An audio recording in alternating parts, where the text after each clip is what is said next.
संकरण का एक और प्रकार हम डिस्कस करने जा रहे हैं और ये है sp3d3 संकरण। sp3d3 संकरण कब होता है? जब एक s 3p कक्षक और 3d कक्षक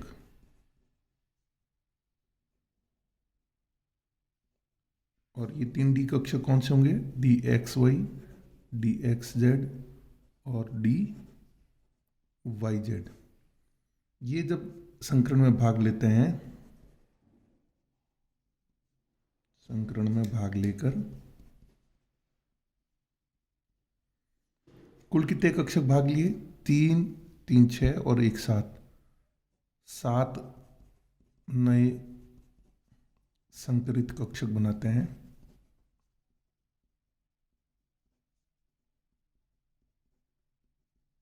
और इन नए कक्षकों को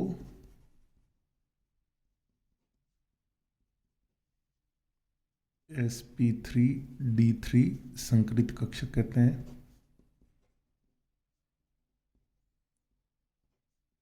और संकरण का प्रकार sp3d3 कहलाता है। एक s प्लस ये p के 3, ये py, ये px और ये pz।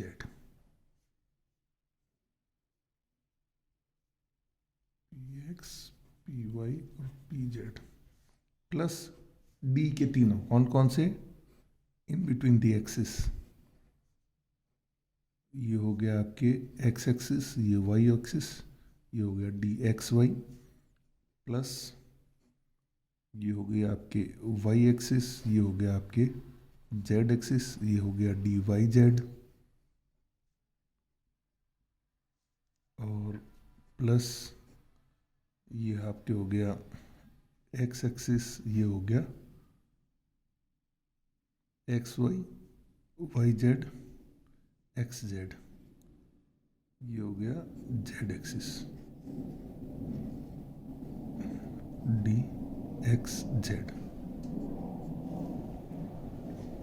ये जब संकरण में भाग लेंगे तो जो इनके संकरण से हमको 7 नए संकरित कक्षक जो प्राप्त होंगे वो किस तरह से अभिविन्यासित होंगे, ये इंपॉर्टेंट बात है। तो ये जो 7 हमें नए कक्षक मिले, ये एक पेंटागोनल बाई पिरामिडल। अब पेंटागोन कैसे बनता है ये देखिए, ये हो गया पेंटागोनल स्ट्रक्चर और बाई पिरामिडल। बाई पिरामिड मतलब ऊपर भी पिरामिड और नीचे भी पिरामिड। ये एक पिरामिड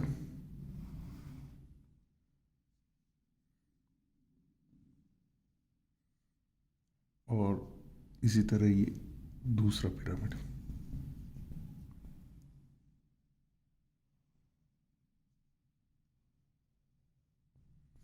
ये पेंटागोनल बाई पिरामिडल शेप में ये जो 3, 3, 6 और 1, 7 कक्षक हैं, ये अवस्थित है। कैसे होते हैं देखो, एक डायग्रामेटिकली।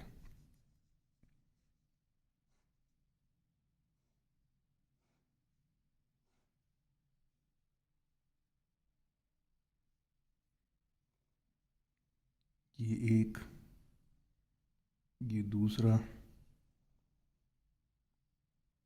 ये तीसरा, ये सब आपस में बराबर है, कोई भी कम ज्यादा नहीं है।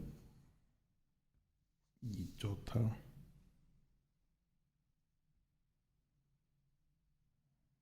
ये पांचवा, ये तो गए 5 और साथ ही इसमें इनके लंबवत। ये एक तल में 5, ये पंचभुजीय ज्यामिति है, ये तो हो गया पंचभुज।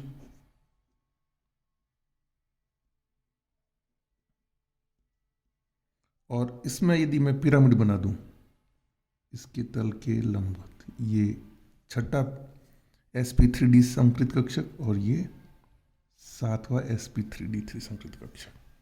ठीक है। तो ये हो गए आपके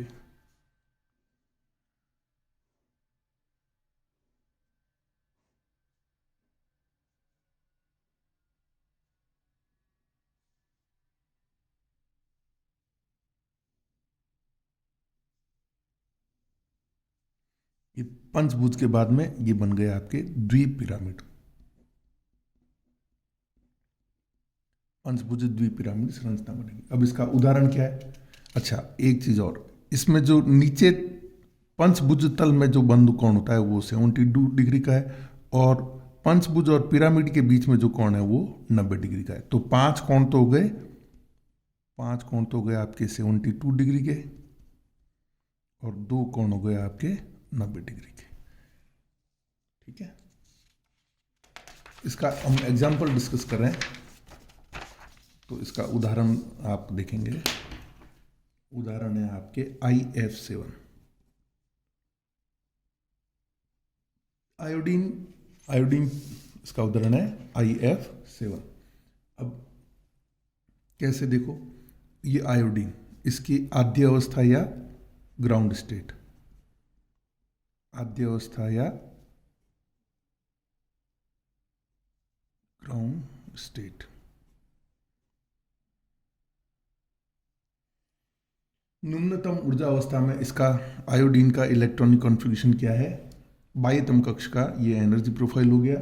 ये है आपके 5s में 2 इलेक्ट्रॉन, 5s2, और ये हो गया 5p जिसके अंदर आपके 5 इलेक्ट्रॉन, 2 2 4 और एक 5, ये हो गया आपके 5p5। ठीक है, और ये आपके हो गया डी कक्षक वैकेंट, 1 2 3 4 5 ये हो गया आपके एनर्जी प्रोफाइल। अब क्या होगा, ये एक इलेक्ट्रॉन यहाँ से यहाँ, एक इलेक्ट्रॉन यहाँ से यहाँ, और एक इलेक्ट्रॉन यहाँ से यहाँ जाएगा रिक्त डी कक्षकों में। तो ये कहलाएगी आपके उत्तेजित अवस्था, और उत्तेजित अवस्था में आयोडीन अब इलेक्ट्रॉन रह गए यहाँ पे एक, यहाँ भी रह गए एक एक एक, और 3 डी कक्षकों में एक एक इलेक्ट्रॉन आ गया, और 2 डी कक्षक ऐसे हो गए जिनके अंदर कोई कुछ नहीं है, सॉरी ये सेम ही रहेगा, ये एक एक एक, ये 5 डी कक्षक हो गए आपके। इनमें से ये 5s के 1, 5p के 3 और 5d के 3, ये सब कक्षक संकरण में भाग लेंगे, और इस तरह से हमको आयोडीन की संकरित अवस्था प्राप्त होगी। और संकरित अवस्था में हमको 7 नए समान ऊर्जा एवं समान आकृति के कक्षक मिलेंगे, जो कहलाएंगे DsP3D3 संकरित कक्षक। 1 2 3 4 5 6 और ये हो गया 7, और सातों में एक एक इलेक्ट्रॉन, 1 2 3 4 5 6 7, और इन सातों में जो एक एक अयुग्मित इलेक्ट्रॉन है, ये फ्लोरीन के, जैसे आयोडीन है वैसे ही फ्लोरीन, उसके भी p कक्षक में एक अयुग्मित इलेक्ट्रॉन होगा, और वो अयुग्मित इलेक्ट्रॉन इन एक एक इलेक्ट्रॉनों से 7 फ्लोरीन के परमाणु, प्रत्येक फ्लोरीन का परमाणु एक एक इलेक्ट्रॉन का अपने p कक्षक के अयुग्मित इलेक्ट्रॉन का इस तरह से साझा करेगा, और इसका ये आपके स्ट्रक्चर प्राप्त होगा। ठीक है, तो कैसे होगा? वेरी सिंपल, वही वापस पेंटागोनल बाइपिरामिडल संरचना।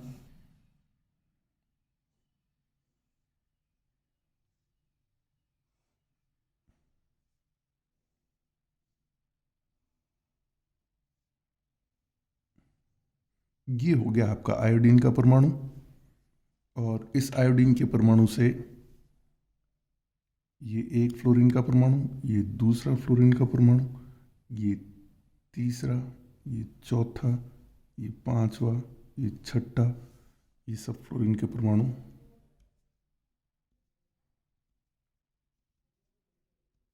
जुड़ेंगे और एक ये आपके ऊपर आ गया, ये यहाँ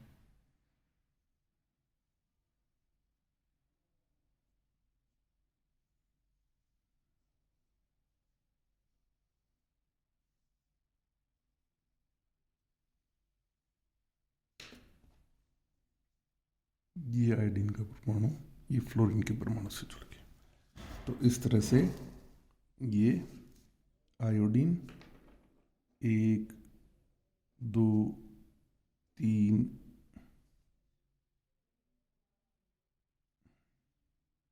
ये आपके 4 5 6 और ये 7 ये फ्लोरीन।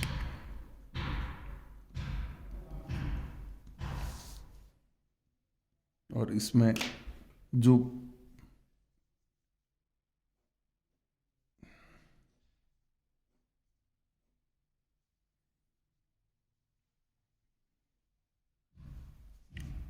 पंचभुज में जो 5 इलेक्ट्रॉन है ये आपस में 72 डिग्री के हैं, और पंचभुज और वर्ग में जो कोण है वो है आपके 90 डिग्री के।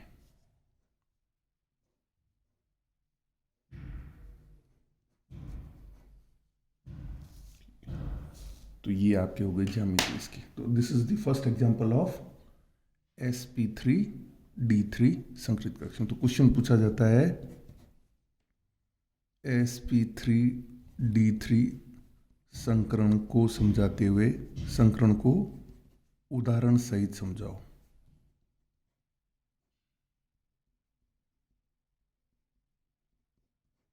ठीक है, या इसी क्वेश्चन को यूं पूछा जा सकता है IF7 में संकरण का प्रकार बताते हुए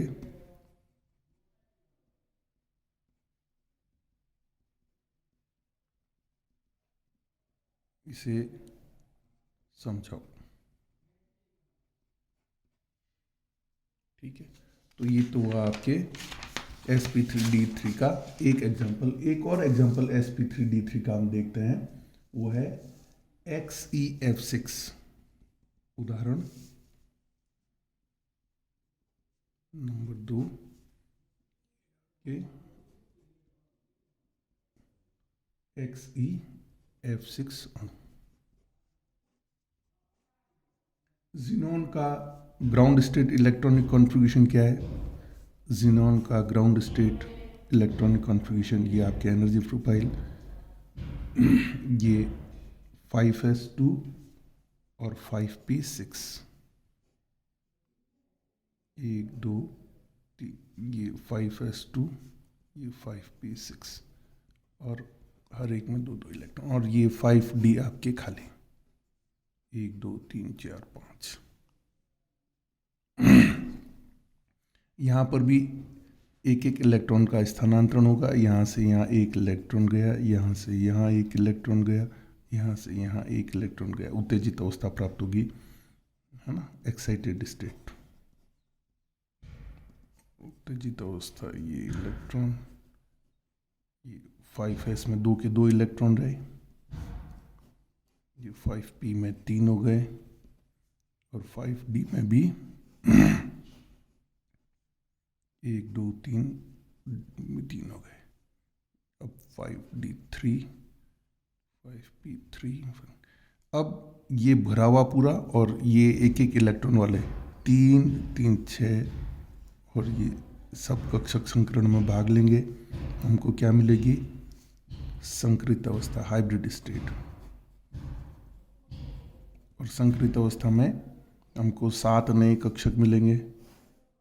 इन 7 नए कक्षकों 1 2 3 4 5 6 7, इसमें से एक कक्षक ऐसा होगा जिसमें कि युग्मित इलेक्ट्रॉन होंगे। एक कक्षक ऐसा होगा जिसमें कि युग्मित इलेक्ट्रॉन होंगे, बाकी 6 में आपके एक एक इलेक्ट्रॉन होगा, 1 2 3 4 5 और 6। और ये 6 एक एक अयुग्मित इलेक्ट्रॉन जो है वो फ्लोरीन के, जो एक फ्लोरीन के आउटर मोस्ट शेल में कितने इलेक्ट्रॉन है? 6। ये जो सातवां अयुग्मित इलेक्ट्रॉन है वो इससे फ्लोरीन वाला इलेक्ट्रॉन, ये जो फ्लोरीन का अयुग्मित इलेक्ट्रॉन है ये इससे साझा करेगा।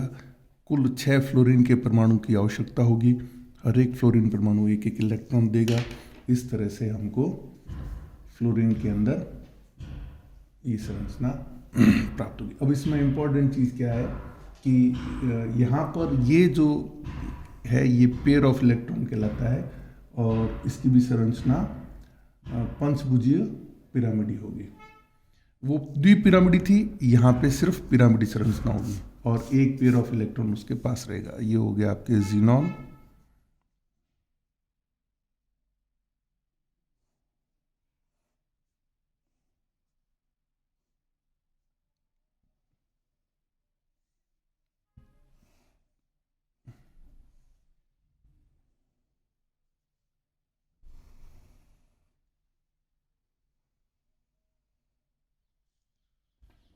ये जीनॉन के साथ में ये एक फ्लोरीन, इस जीनॉन के साथ में दूसरा फ्लोरीन, ये जीनॉन के साथ तीसरा, इस जीनॉन के साथ चौथा, ये जीनॉन के साथ में पांचवा और ये जीनॉन के साथ में छठा फ्लोरीन रहा।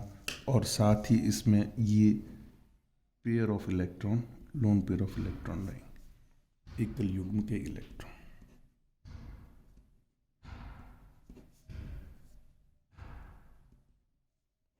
ठीक है, लेकिन ये संरचना क्या कहलाएगी?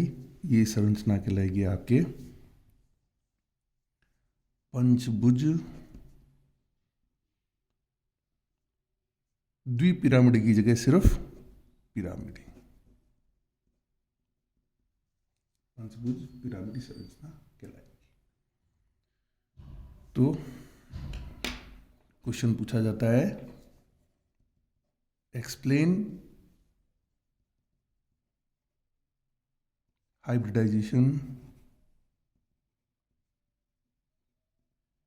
in XeF6. ठीक है, so this is all about another type of hybridization which we called sp3। अच्छा, ये क्या था? ये संकरण का प्रकार था sp3d3, संकरित कक्षक।